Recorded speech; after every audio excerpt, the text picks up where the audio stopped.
Friends, உங்களுக்கு ஒரு சூப்பரான ஒரு ஜாப் வந்து கொண்டு வந்திருக்கேன். அது எங்கன்னா Tamil Nadu state transport corporation limited.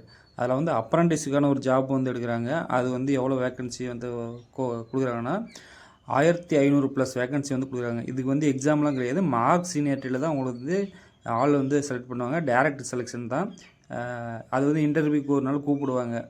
இது வந்து ஆல் ஓவர் தமிழ்நாடு வந்து நீங்கள் வந்து எலிஜிபிள். யார் வேணால் அப்ளை பண்ணிக்கலாம். இது அப்ளை பண்ணுறதுக்கான டேட்டு 28/7/2026 வந்து ஸ்டார்ட் ஆயிடுச்சு.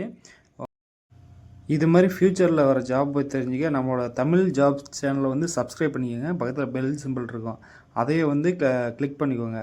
தொடர்ந்து வீடியோ வந்துகிட்டே இருக்கும், பார்த்துட்டே இருங்க. இப்போ வாங்க நம்ம வீடியோக்குள்ளே தெளிவாக அந்த நோட்டிஃபிகேஷனை பார்த்துட்டு போடலாம். டிஎன்எஸ்டிசி அதை ஹெட் குவார்ட்டரில் வந்து விழுப்புரம், கும்பகோணம், மதுரை, திருநெல்வேலி. அதில் வந்து செலெக்ஷனுக்கு வந்து அப்ரண்டிஸ்ஷிப்புக்கு வந்து இப்போ வேக்கன்சி வந்து அனௌன்ஸ் பண்ணிருக்காங்க. அது வந்து எப்படின்னா நம்ம ஆன்லைனில் மட்டும்தான் அப்ளை பண்ண முடியும். எலிஜிபிள் கேண்டிடேட் யார் யாருன்னா only diploma holder and engineering holder, அப்புறம் வந்து கிராஜுவேஷன் எதில் வேணால் ஆர்ட்ஸ் அண்ட் சயின்ஸில் கூட இருந்துக்கலாம். அந்த மாதிரி இருக்கிறவங்க மட்டும்தான் இப்போ எலிஜிபிள். இப்போ மந்த்லி ஸ்டிபிடென்ட்னு சொல்லிட்டு சேலரி கொடுக்குறாங்க. அது 12,300 வந்து யாருக்கு கொடுக்குறாங்கன்னா கிராஜுவேஷன், அது வந்து இன்ஜினியரிங்கும் அப்புறம் நான் இன்ஜினியரிங் ஆர்ட்ஸ் அண்ட் சயின்ஸ் படிச்சிருக்காங்கல்ல, டிகிரி முடிச்சவங்களுக்கு மட்டும்தான் 12,300. 10,900 வந்து டிப்ளமோவிலேருந்து இன்ஜினியரிங் படித்து டெக்னீஷியனாக போனவங்களுக்கு வந்து 10,900 கொடுக்குறாங்க. இதில் பார்த்தீங்கன்னா தெளிவாக கொடுத்துருக்காங்க. ஃபஸ்ட்டு வந்து நமக்கு கிராஜுவேஷன் டிகிரியில் வந்து பிஇ பிடெக், அதுவும் ஃபஸ்ட் கிளாஸில் தான் முடிச்சிருக்கணும்.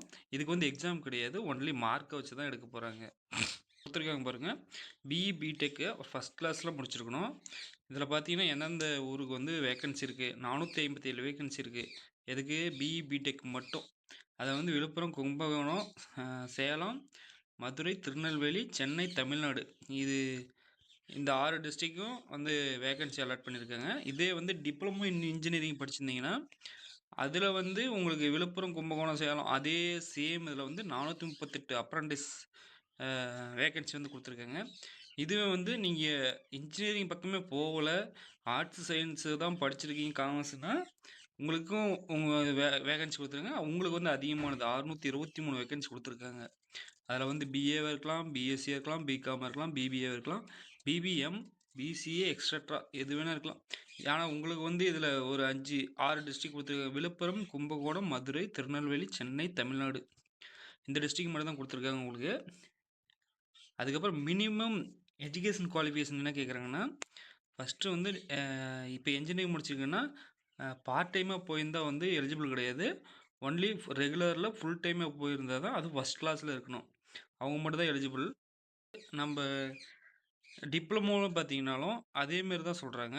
Diploma in engineering technology regular, அதே தான், ரெகுலராக போயிருக்கணும். நீங்கள் வந்து ஃபுல் டைமாக காலேஜ் அட்டன் பண்ணிருக்கணும். இதில் வந்து ஃபஸ்ட் கிளாஸ் வந்து உங்களுக்கு கொடுக்கல, இதில் வந்து உங்களுக்கு நார்மலாக தான் கொடுத்துருக்காங்க.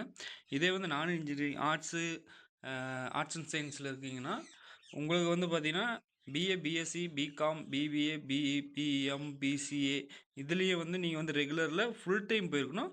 அந்த காலேஜ் நீங்கள் வந்து ரெகுலராக போயிருந்தாலும் சரி, டிஸ்டன்ஸில் படிச்சிருந்தாலும் சரி, அது வந்து யூஜிசி அப்ரூவோடு இருந்தால் அது வந்து உங்களுக்கு வந்து எலிஜிபிளாக இருப்பீங்க நீங்கள் அந்த இடத்துக்கு. இதில் வந்து உங்களுக்கு ட்ரைனிங் எவ்வளோ வருஷம் வருதுன்னா, உங்களுக்கு வந்து 1 இயர் வந்து ட்ரைனிங் இருக்கும். அப்ரண்டிஸ்ஷிப் ட்ரைனிங் வந்துருக்கும்.